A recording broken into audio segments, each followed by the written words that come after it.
Hello and welcome once again to another edition of EJH Bridge Cars. This is a continuation on the TR2 restoration series. And we're starting to do some engine assembly. So of course this had sat for a long time, sometimes outside. So we've cleaned everything up. There was some light surface rust in some of the mating surfaces. Also, just thought I would point out, I mentioned in an earlier episode that the bearing caps are stamped with numbers, and here's the corresponding number on the engine. This one says T90. It's also stamped on the back. So this is oil pan gasket surface. So we've been cleaning a lot and been paying particular attention to the grooves where the cylinder liners are going. So that's right down here in this area. So these tend to get rusted along this vertical edge because water gets down between the block and the cylinder, and if you don't really clean it out well, these things will never bed down correctly. And of course you want to make sure that this surface is nice and clean, the flat, because this is where the figure 8 gasket goes. This is what seals the water jacket from the oil galleys. So I've cleaned all them up.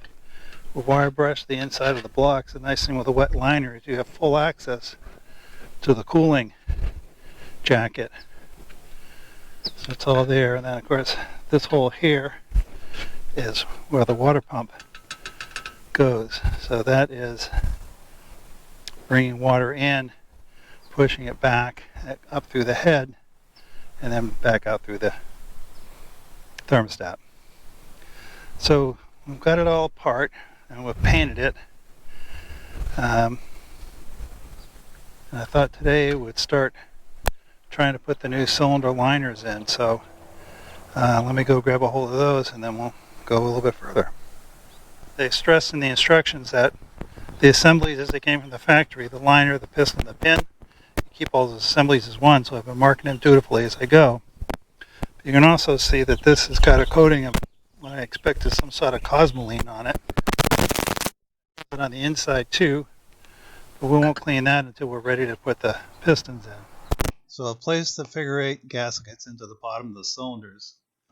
These gaskets are copper and they came with the piston liner set. The set from the factory are steel that are plastic coated.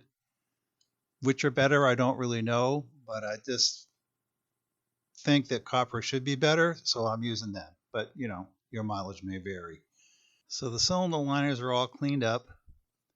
These are set from the factory, so they have these 4 flats, so you can rotate them 90 degrees when you do refreshes on them, because the piston skirts will wear the cylinders slightly oval, so you can turn them 90 degrees and even out the wear. It's just kind of an odd thing, but I suppose, you know, back when these cars were new, people didn't go that far between rebuilds and they're decoking and all that kind of stuff, so it was a handy thing to be able to do. All right, so it's all cleaned up. I got some antices in the bottom. It's my piston. I'm going to try and keep those squares, the flats, as close as perpendicular to the line of the engine as I can, because the next one's going to touch it, so they have to be really close to being square or they won't go together. And that's it. In it goes. Now it says the liner is supposed to be 3.5 to 5 thousandths taller, and you can't see that, but I can tell you that it's slightly proud. It actually feels pretty good. Let's see what the micrometer says.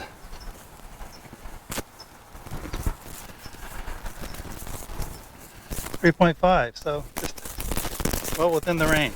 So there's 2 fitted, and you can see how they come together here, which is why those want to be as parallel as reasonably you can get. Otherwise, it'll push the cylinders a little bit apart, which would, you know, I don't know whether a few thousandths one way or another is going to make a whole lot of difference, but just as soon not do it. You'll see that there's still cosmoline on this top edge and the cylinder bore, which we will clean up later, but I didn't want to do that till I'm ready to put the pistons in. So the other thing we need to do is we need to put a bolt and a big washer in this hole. This is half course, half 16 I think it is, so that these things, when we get the engine flipped upside down working on the crankshaft, that they don't fall out. Now they're fairly snug, and I don't think that they would, but they certainly can move really easily, and it'd be really easy to muck up that figure 8 gasket, and you really don't want to do that. It's 5.5 inch deep hole, so if you get a 5-inch half course bolt and a fender washer, I have in the past seen these loosen up, and like I said, they've never fallen on the ground, but that would certainly not be a good thing. So, pretty easy precaution. So I'm going to have to run down to the store to get a 1/2 inch bolt that big, but that's okay. So here's the hole down in place. I could only get a 4.5 inch long bolt, but that's long enough. You just put it in, have the fender washer, run it down. I'm just going to do these really just snug, like 5 foot-pounds or something. It doesn't need to be anything crazy, and that should be good, and that'll hold them in place. The thing you got to watch for is these washers are a little bit bigger than the edge of the bore, so I'm going to have to take them back out when I put the pistons in. Or of course you could grind a couple of notches in the washers, but whatever you felt would be good should be good. So here's the underside of the engine. See, I've cleaned it up, and I've cleaned up all the bearing areas. These want to be free of dirt and rust. You want to make sure there's no oil, no liquids there at all. I've also installed the first part of the rear main seal. This is that modified lip seal. So the blue part is really similar to the standard scroll seal. That even this area here has a thread, so when the crankshaft turns, it pushes oil in back into the engine. And then the bolts are just snug. They're sort of semi-loose so that can move around a little bit if it needs to. Here's the main bearings. You notice that little projection goes into the notch in the block. And they usually put them in with the notch side flush and then push the other side down. And you want to make sure that these are sitting just square in the block level. You don't want them self-aligning. So here's the other two in place already, and we need to do the same thing on the bearing caps. This is the assembly lube I like to use. There's lots of different kinds, and the important thing is to use something. I like this. It's more of a grease than an oil, so it's a little stays in place. So you just squeeze a little bit on, and then just push it around with your finger, make a nice even coating. And you're better to have too much than too little, as long as you don't get carried away with it. So before we put the crank in, you're going to need to put the thrust washers in. They go right here and there. So they are steel with babbitt on one side. You want to make sure you have the babbitt facing away from the bearing towards the edge of the crankshaft. And there's uppers and lowers, and the uppers are just flat like this, and then the halves that go into the bearing caps have tabs on the top. So here's the new lip seal in place. I installed it much the way you would a piston ring, where I put one edge over and then sort of worked it around so I didn't have to open it up too wide and risk damaging the seal. So it needs to go back up here up against the flange, which I can try to do with one hand. It's not so easy. We'll get that done, and then we'll need to put that, you can see the spring sitting on the bearing surface. That needs to go up into the inside the notch as well. And then there's the split, and I don't want that to be exactly level with the top of the blue portion on the seal. Probably put it 3/8 of an inch above it or something like that, so just don't have a continuous joint through the seal, through the outer aluminum edge of the seal. So we'll get that into place, and then it'll be time to put the crankshaft in. Here's the upper thrust bearing. As you can see, I've got some assembly lube on it. So we're going to go and place this babbitt side towards the crank on top, and then you can just rotate it into place rather than trying to stick it to the block part of this. So get that in, and then you're going to have to measure that after they're both in. But to put the second one in, you want to make sure you push the crankshaft all the way the other way, and then install the second unit, and then take your measurement. And you think that the clearance was supposed to be between 4 and 6 thousandths, I believe, but you should check your handbook. So I've put the lower thrust washers in place. You can just see them there, the little tabs on them.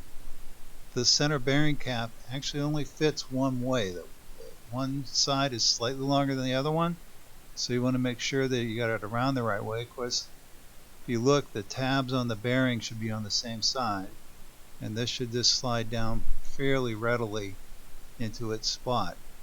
Here's the front main cap. It faces out with these two holes facing outwards because we're part of the timing chain cover it bolts down to, and it's a fairly tight fit into the bottom of the notch here, so you just want to put it in gently and go ahead and get the bolt started. And then you're also going to need to get the front edge of this lined up square with the front of the block so that when the timing cover goes on, it is just a smooth surface. There's not a step there for it to leak through. Alright, so it's just a little proud on both sides. These bolts are just touching. Not even really snug, quite snug yet.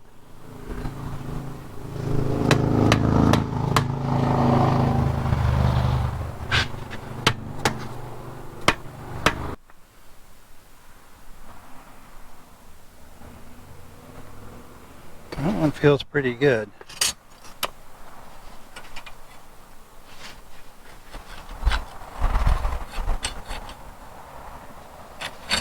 It's just the tiniest little bit out, and this one is a little bit more out.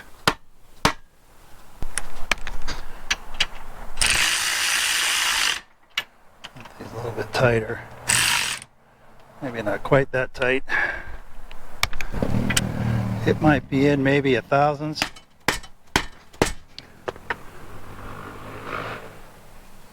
But I don't think it's going to get any better than that, so we'll snug this up. We're going to need to come back later and torque all these bolts down, but we're not going to do that for now. So we're going to do the same procedure on the back here. Make sure that it's flush with the back, and then we'll be ready to get the torque wrench on it.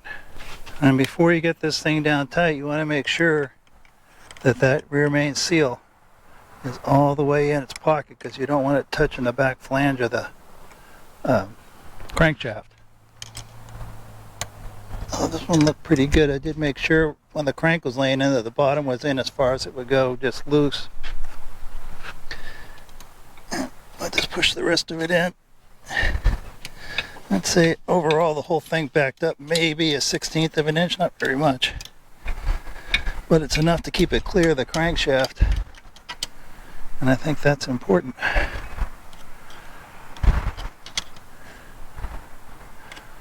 In fact, I'm going to flip this engine over and get at it from the other side. So you want to make sure that this block is back all the way so this flange is touching on the block. You can see like it is here. By the way, these are not very tight, so this thing, if it needs to move around a little bit, can. I don't know how important that is. One thing that surprised me, this kit had absolutely no instructions. So I'm just going by what I think is best practice. So that's everything in. It's down to snug. But here's one thing you want to keep doing as you go along, particularly as you start assembling more and more pieces. And make sure the crankshaft still turns. So I mean, there's a little bit of resistance. I mean, you can kind of feel it's spongy. It's the hydraulic drag of the assembly lube. But you want to make sure that that always spins. So that's doing good. So I'm going to go ahead and torque these down. I have to go look up the specification because I don't know what it is off the top of my head. So the torque spec for these is 85 to 90 foot-pounds. And you're not supposed to do it all in one step, so they're probably already down at around 20 or 30. So we're going to start at 50.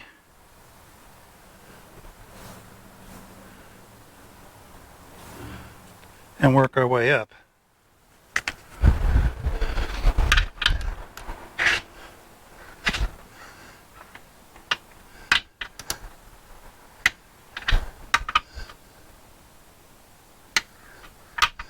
I like to start at the center and work my way out.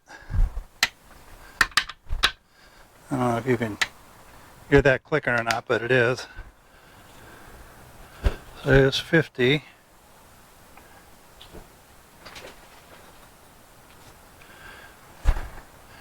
Here's 70.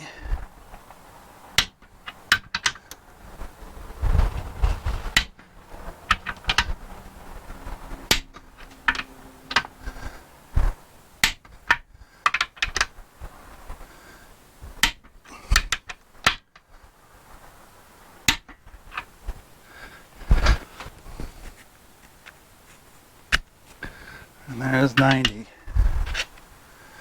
So I just put my foot on the bottom of the stand so it doesn't move around. I think you can hear that one.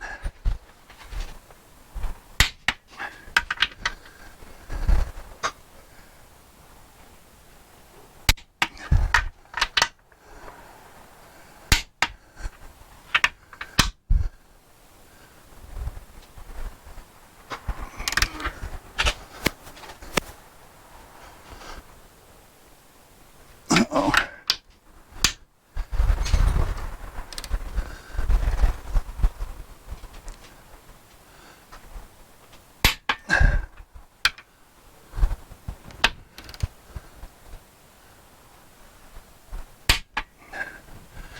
There we go.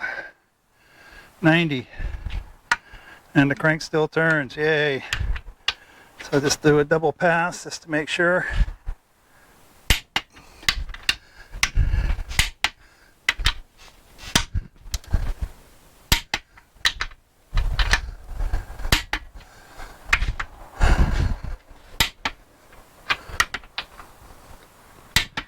And there we go. 90 foot-pounds. Oh, and I suppose the bit I didn't show you was we put Loctite on the threads. So, I think that's going to do it for today. I'm going to put a little assembly lube on these open journals because I don't want them to get rusty or, any rust overnight or anything. It won't do any harm. So, we will continue tomorrow. Maybe we'll put some pistons in. So, it's piston day. So here's the piston assembly. Cleaned it. Got a bearing in there. Got that oiled. And I have a ring compressor. I was just thinking the other day, I remember buying this brand new in like 1973, so I've had it for 50 years. Put in lots and lots of pistons. And it's always worked well. It's a New Britain. I think that became KD. Anyway, so if you notice, there's little bumps. That goes on the side towards the block. Put it over.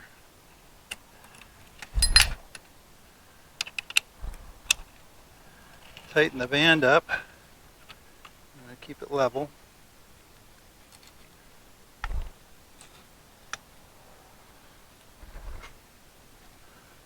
There we go. So I want to put a little bit of assembly lube. So I just thought I'd mention, I set my rings at a third, and a third the gaps. So I've heard some people saying that, no, you don't have to do that, they move anyway.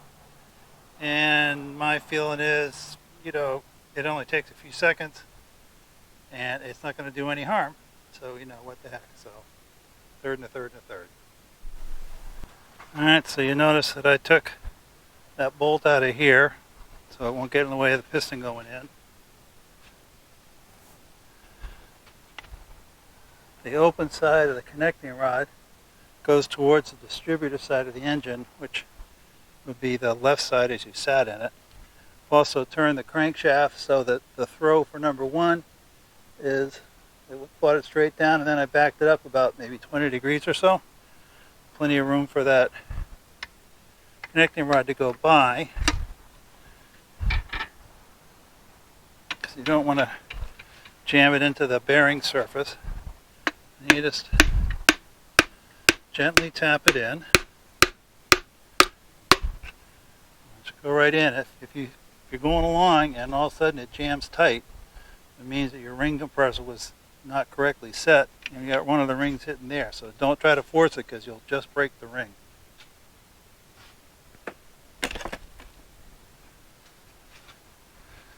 I'll turn this over.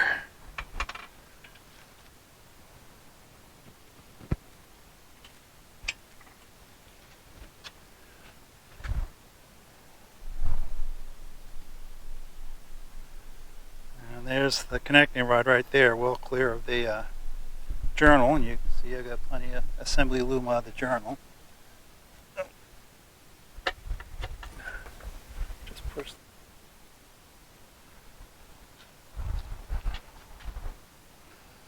So these caps have a dowel on one side. That goes on. That's right. Goes on the higher side of the bearing.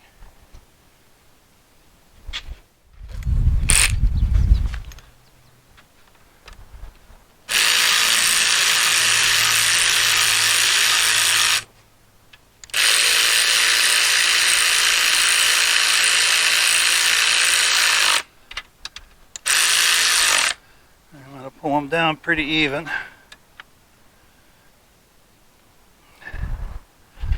And make sure the crankshaft still moves.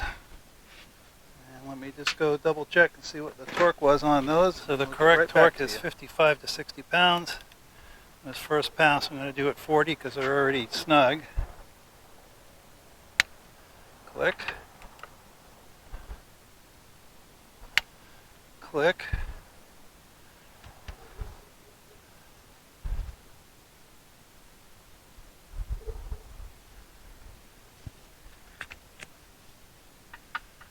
Here's 60.